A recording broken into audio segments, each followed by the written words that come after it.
What the fuck are you doing here? You are not welcome here. You need to leave.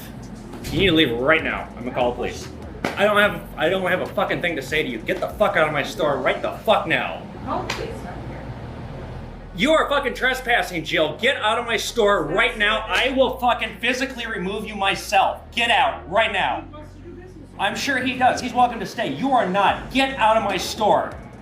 I'm gonna physically remove you from the store. I'm gonna give you the count of 10 right now. Why? You are an insane person who is not welcome here. You are trespassing. I'm not insane. 10 seconds. 10, 9, No, what are you doing? 8, I have a question.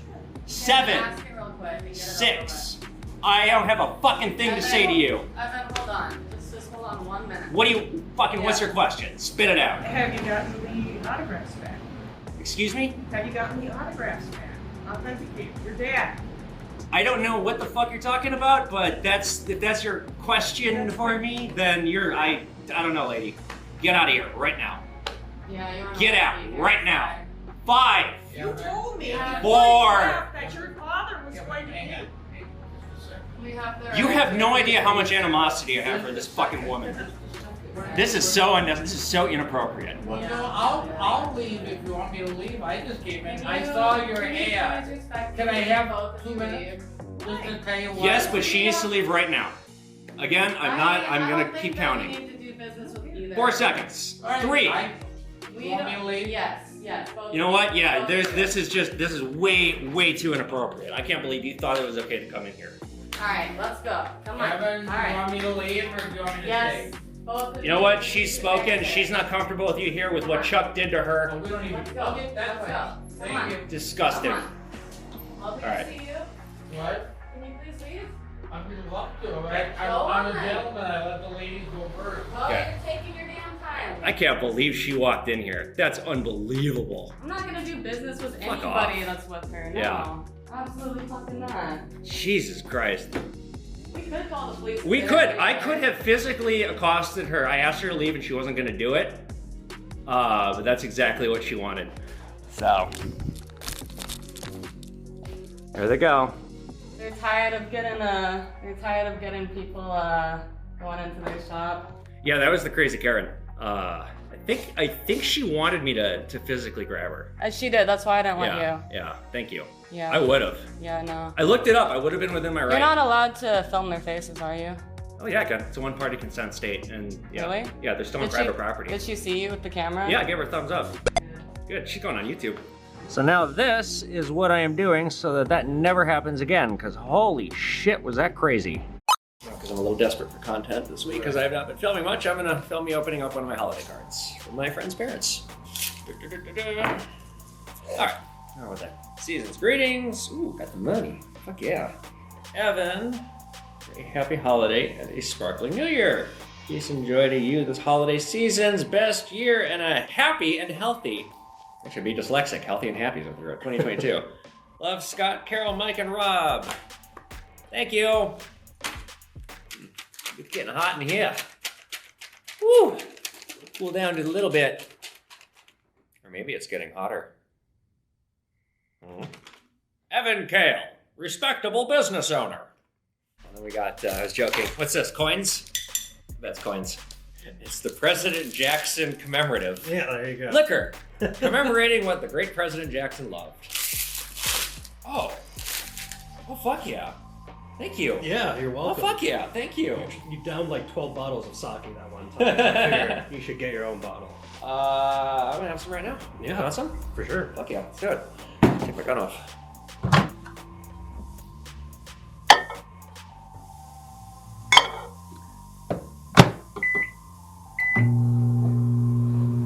There is an ancient Japanese tradition of microwaving your sake. It was started in Hiroshima and perfected in Nagasaki. Yeah, I went there. Took a bunch of pictures. It was like, Here you go. Cheers. Kanpai. Kanpai? Kanpai is how you say cheers. I paid $40,000 to learn that. Ask me if it was worth it. This is the face of worth it. Kanpai. Kanpai.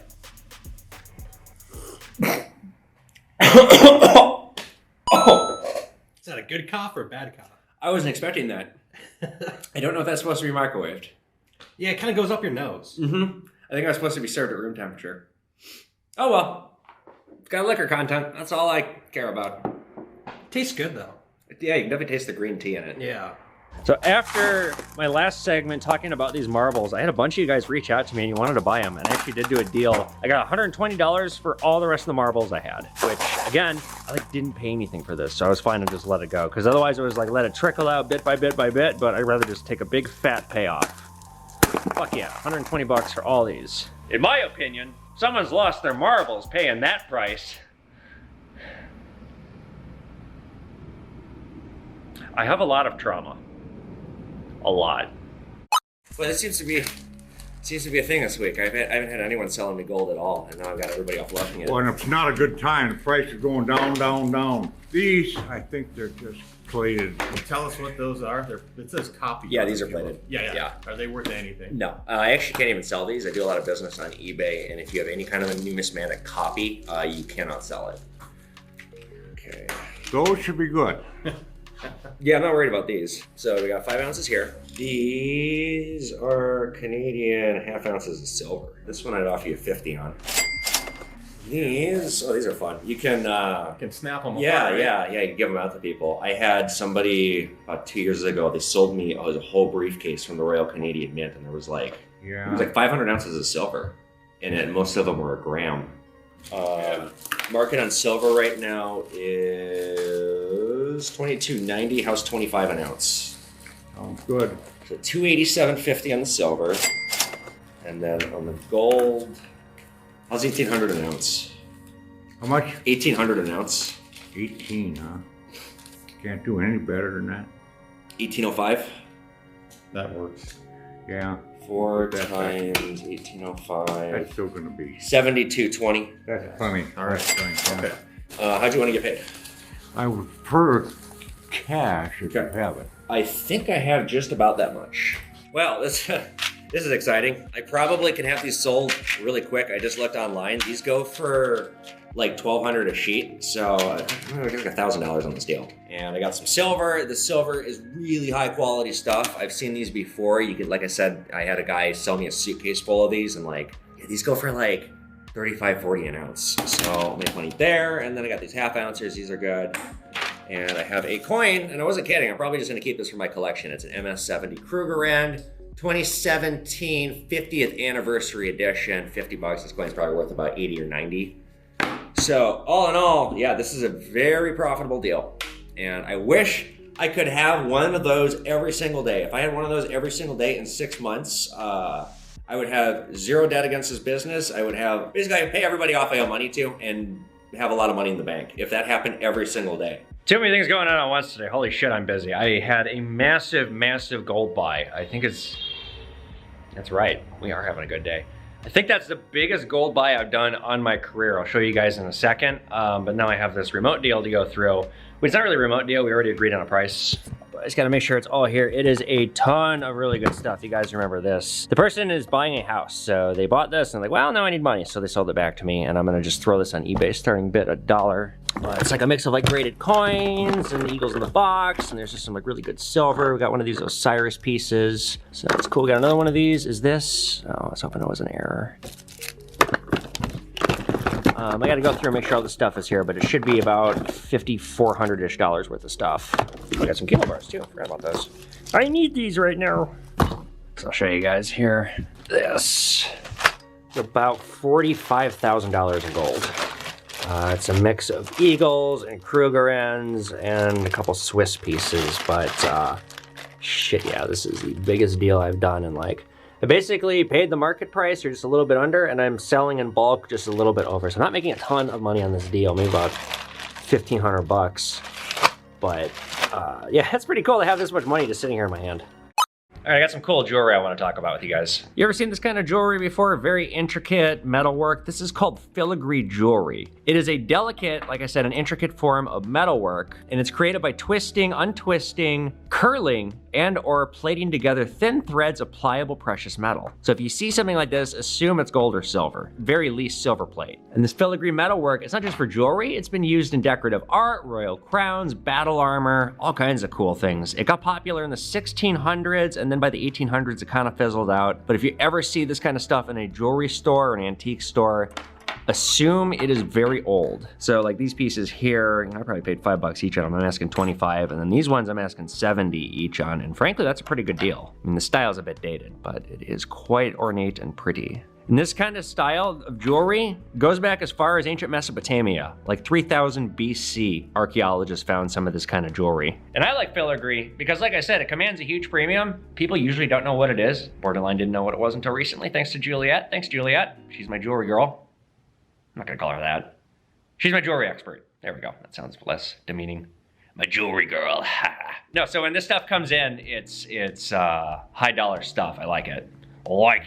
I sold these notes to a teacher. He's doing a unit on hyperinflation. So he saw these and reached out. I got $25 for all 3 of them, which frankly is a pretty good deal. These are very collectible, especially when they're a bearer check, $50 million. We've talked about these Zimbabwe notes in the past. I don't think I've ever seen a $50 million one. I've seen $1 trillion ones and $1 billion ones and stuff like that, but million I think is a little bit harder to find. So that's pretty cool. I like that this stuff is going to a classroom and is serving an educational purpose. And I was gonna suggest to the teacher that he show my segment on hyperinflation that I recently did, and I thought, oh, I'm probably not appropriate for school, so I don't want this teacher to get fired. So this is cool. You guys remember in the German Note Guild episode, I had this piece of currency, and it was like my favorite piece probably in the whole collection. Well, I have a viewer in Germany, Marius. Thank you, Marius. Marius translated the note, and apparently there's a very interesting story from German culture that's depicted on the note. It is the story of the Oelder Wind, if I'm saying that right. So this note, you know, there's a guy getting arrested. You know what he's getting arrested for? I'll read you the translation Marius gave me. The coppersmith you are seeing here, one evening he farted pretty loud. The police officer outrageously took him in because of disturbance of the peace. Then the smith appealed the sentence, saying such noise can't be a crime. The only thing he did was to release an Oelder Wind on empty streets. A newspaper called Glock reported this case, and it spread and it spread and it spread around the globe and became a viral news story of the day. And a song was written about the careless coppersmith who in 1885 farted so loud he got arrested. Yeah, so it became like a viral news story of the day, which is really interesting because, you know, obviously I don't speak any German, and I'm looking at all these notes, and like that one stood out to me in particular. It looked like there was something like very intense going on, but now I know that man was not being arrested for not paying a speeding ticket in Missouri 10 years ago. He was arrested because he farted too loud. And now you know.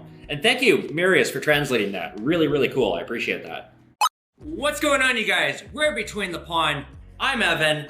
And this was the year that I opened up my own gold and silver business. So this, you guys, is a very special end of the year recap, talking all about how the year has been, all the highs and lows and all the other stuff. But before we get into that, we're gonna do this one a little bit differently. I'm gonna do my questions from the audience first, and we will go from there. So getting right into it, question 1, Andrew Kelly asks, what is your A, oldest, B, most expensive, and C, rarest coin? I'll show you. All right, so my oldest coin is right here. It's a 1711 French Colonies Genuine New World Hoard NGC graded coin. Again, it's from 1711. What am I asking? 200 bucks on this coin. So this is my oldest, and I don't get coins this old very often at all. In fact, my next oldest coin, 140 years younger than this coin. So this is my oldest coin by a wide margin. My most expensive coin right now is probably this one, this 1884 BU Carson City in a GSA holder. And the reason why this is, I'm trying to get, I think 550 on this, is because of the toning. This toning is beautiful. If this did not have this toning, it'd be 100 bucks cheaper. But I think right now, at this time I'm filming this, this is my most expensive coin in my case. And as for my rarest coin, I sent that in to get graded. And in fact, I haven't even showed it here on YouTube yet. I showed it on TikTok a little bit. I had 2 proof coins. I had a 1904 Barber proof, $50, and I had an 1875 seated Liberty proof. And they only made 700 of the seated Liberties and 670 of the Barbers. Maybe I have those flip-flopped. Very, very, very rare coin. And so the Barber I sold for 900. The 1875 I sent in to get graded because if it comes back a proof 66, I have $600 into that coin and it'll be worth 5,000. So really big money maker if it comes back with the grade that I hope it will. not gonna hold my breath. I don't think it will. I think odds are it's gonna come back as 63 or 64, probably worth about $1,000 but I mean, that will make it my most valuable coin and my rarest coin in the shop. So that's your answer. Question 2, coming in from the Wildie, 1776. The Wildie writes, what is the most you have made accidentally by not knowing what you were buying? What is the worst item you got burned on? Okay, so the most I made without knowing, somebody sent me a remote deal this summer and it had this old cup in it from the 1700s and I think I paid triple melt on it. It melted at 30, I think I gave the guy 90. And then I gave it to Juliet to list and she did some research on the cup and like found auction estimates that were like $1,500. The market had since cooled off on this kind of cup, or like, I wasn't gonna get $1,500 for it, but I put it up on eBay for 12 and we got an $800 offer 2 days later and I took it. So, I was busy and I had so much to do and I just like looked at this cup and I was like, whatever. And yeah, just in taking my time then having Juliet look into it, it turned out to be a very good item. I would have paid them more if I would have known. I didn't know and I guess they didn't know because they said that price was fine. And then what is the worst item I got burned on? So when I first opened this place up, I had you guys sell, like lots of people were offering me lots of different stuff for sale. And this is why I now don't do sports cards, because somebody offered me $500 worth of sports cards and they told me it was such a good deal. And I was like, oh, cool, okay, I'll mess with that. $500, I didn't even get $50 out of that. I fucking got burned on that something fierce. So that left such a bad taste in my mouth about sports cards. And like, I don't like sports, I don't like sports cards, I don't know anything about them. And I need to just stay in my lane and not get too diversified with stuff that really takes an expert. Thankfully, since opening up, I have met so many different experts in so many different fields that when I get weird stuff, I can contact them and go from there. But like, just with this one deal, it was like, oh man, this sucks. Question 3, coming in from S.N. Galili. Samuel asks, did you ever hear back from the person you did a personal loan to? You guys might remember my neighbor here in my business complex. The guy's a fucking loser and came to me with this story about how badly he needed money and how times were tough. And I was like, I don't do pawn. And he's like, just give me a personal loan. Here's some jewelry. Gave me a fake Rolex and some jewelry that wasn't worth much. And he stuck me for almost $700. So, I just decided, fuck this bullshit. You know what? This is a lesson. I will never do this again. It was a personal loan out of my wallet to him. I didn't even do it in my business. I was standing out front. But when I was like, look, man, forget it. Forget the whole thing. Never talk to me again. Don't talk to my employees. Don't bother us. Don't call us. Don't even walk past. You are dead to me. And he literally hides now when he sees me because I come pulling in here some mornings. I'm like, he used to always smoke in front of my store. And now he does it like on the corner over here. And he fucking hides when he sees me. So he knows what a loser he is. Fuck him. And last question of the year coming from Thomas Lobby. What is the coolest thing that you've gotten ever? Well, I gotta think about that.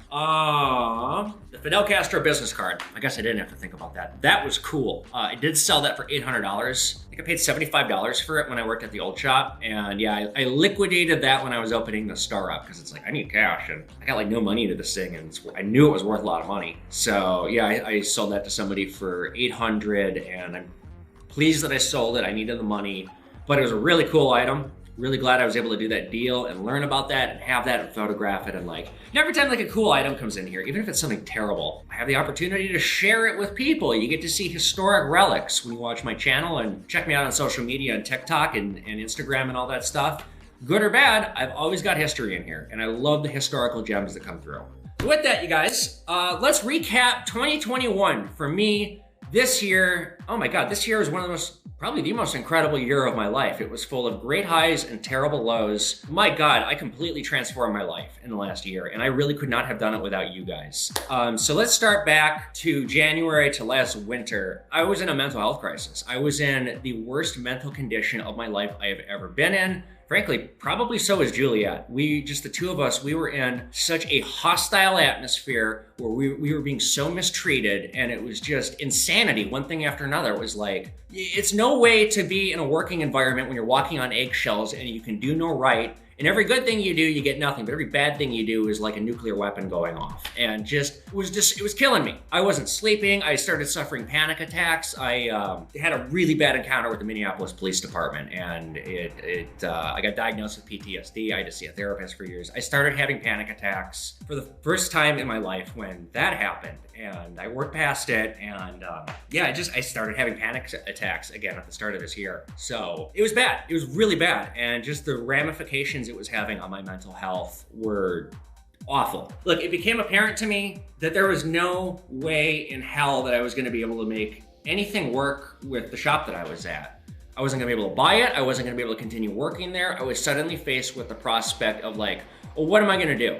Because this is, and you know, it came so fast too, because like in October 2020, everything was fine. I mean, I could see the writing on the wall a little bit that things were not going well. It was when I unveiled Pawn Man to them, because I created Pawn Man in secrecy, and because I knew Crazy Karen was gonna shut it down. I knew it was a good idea, and I knew that no matter what, I had to pursue it, and I'm so glad I did. So I revealed it to them in October, and then things just started to disintegrate. And it was when I was driving Juliet home, probably the first or second week of January, and she's like, so where are you gonna get $250,000 from? I'm like, what do you mean? She goes, oh, well, you're being forced to buy the business or else the girlfriend's gonna leave the old man. That's what she told him. It's $250,000. I'm like, wait, what?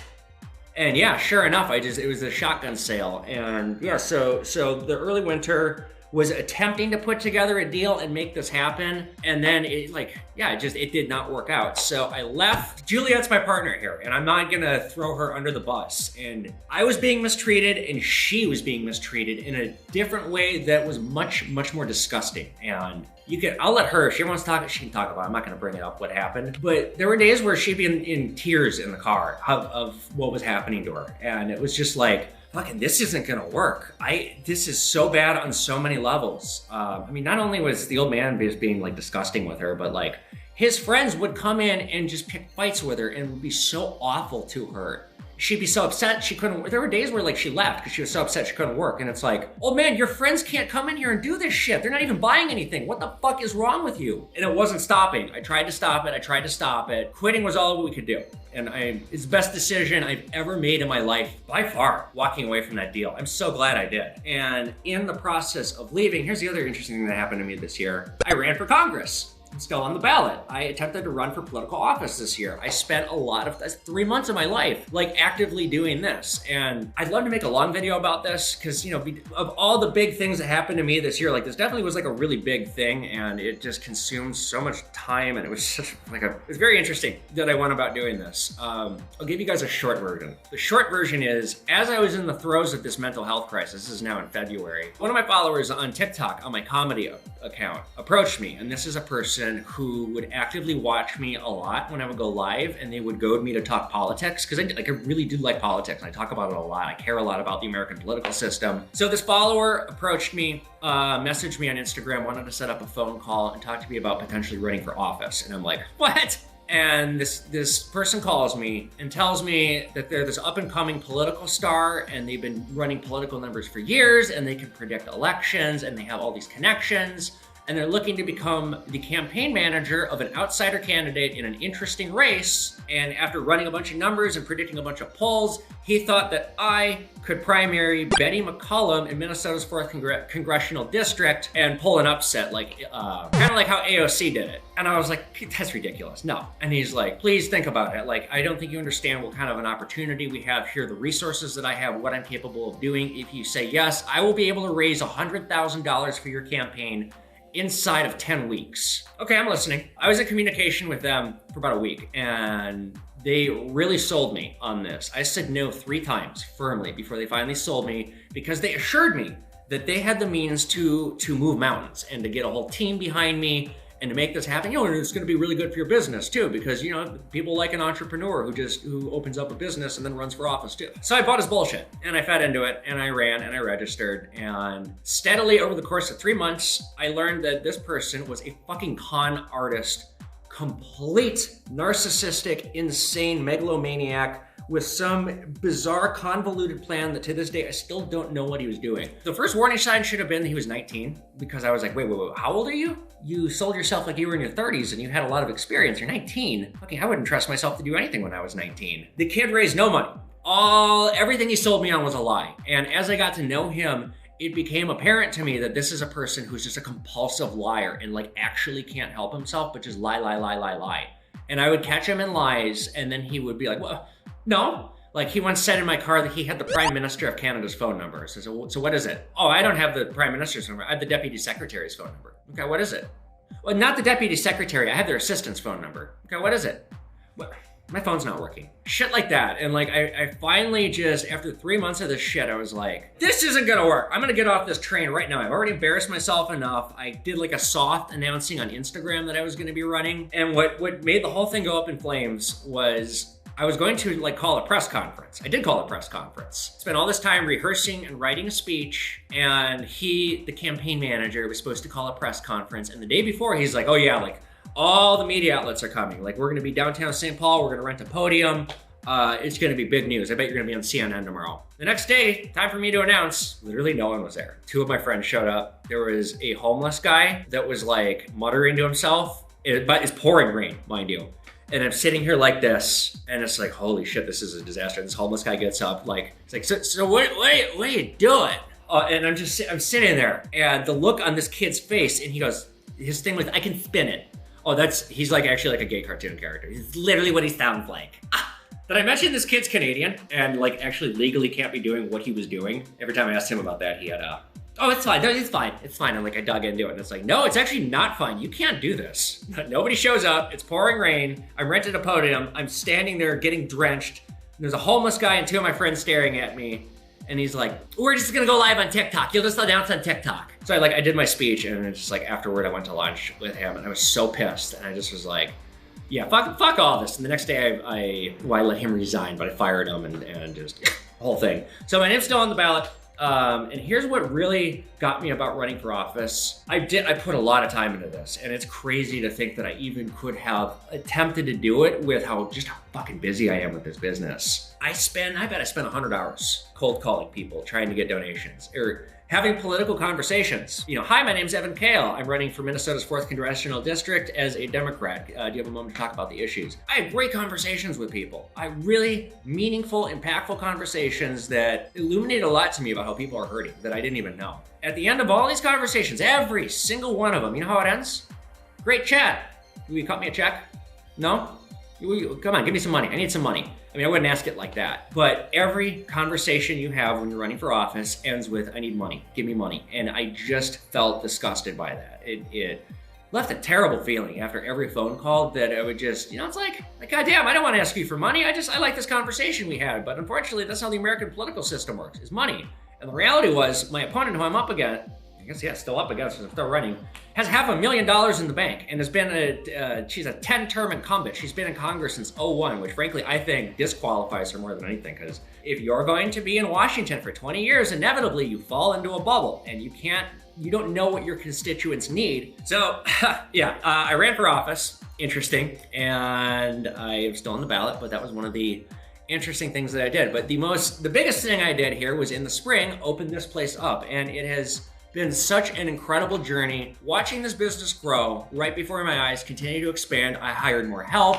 I've watched Juliet grow in terms of, but she's really come a long way in a year too. My new guy has come a long way in just a few months. I mean, I guess he's not even new anymore. I don't want to say his name. He don't want to be on YouTube. I'm not going to make him uncomfortable. If you ever come into my store, you can meet him, but that's the end of that. You won't even see him in the background here. He's an outsider who knew nothing about this business, and he is starting to learn. And it's really fun to just have my own apprentice and be teaching him like this. And the social media audience has grown too. You know, I started the year off on TikTok. I think I had like 35,000 followers. We're at almost 150,000 now. We have massively increased the size of the audience. My Pawn and Patreons have grown. We have done such great things here this year. We gave the donorschoose.org. I've heard a lot from you guys at home about how much impact I'm having on you. I just had somebody message me on Discord. They're making a coin. They're making like a Pawn Man coin for me, but it started off with, I'm a struggling artist, and your story and your videos, you help me so much. And that's just so great to hear that I have such an impact on people just by making videos and having fun and doing what I always wanted to do. This year has also been, though, enormously stressful. The amount of money I've become jaded to money. I really have. I'm a person,